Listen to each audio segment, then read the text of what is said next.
assalaamu calaykum kusoo dhowow daawada taxanaynii makhluuqii ku jira dukaanka qaybtiisii afraad.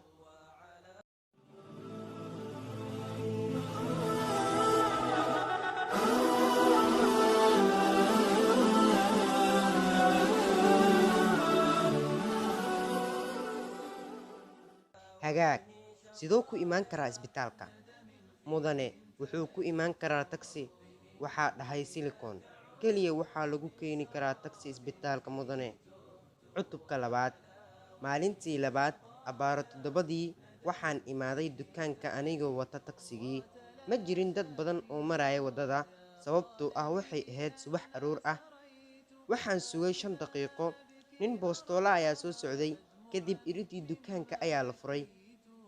markaas ayaan arkay makhluuqii Joseph Merrick oo ka soo baxayo iridda dukaanka. ma arki karin wejigiisa iyo jirkiisa midna.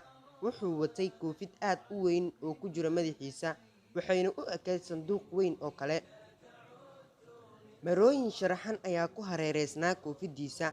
waxaa jiray godad uu lahaa marooyinkaas sharaxan kuwaas oo wax ka arki karay. sidoo kale wuxuu xirnaa jaakad aad u dheer. jaakadda waxay ka bilaabanaysay qoortiisa waxayna ku dhammaanaysay cagihiisa. ma arki karin gacmihiisa jirkiisa iyo lugihiisa. sidoo kale wuxuu xirnaa kabo aad u waaweyn. wuxuu gacantiisa bidix ku haystay ul asigoo u soconayo si aad u deggan. waxaan furay iridii tagsiga waana ka soo baxay. subax wanaagsan mudane Merrick, waxaan dhahay ma soo geli kartaa? mooyo ayuu dhahayay. waan ka xumahay ayaan dhahay. ma fahmin. 1 daqiiqo wuxuu istaagsanaa iridda tagsiga waxna ma uusan dhihin. kadib wuxuu ushiisa ku dhuftay tagsiga. socodka ayuu si qaylila u dhahayay, igu caawi koridda tagsiga. kadib ayaan fahmay asiga awood ma u lahan inuu koro tagsiga. haa waan fahmay, waan arkaa ayaan dhahay. waan ka xumahay. aan ku caawiyo.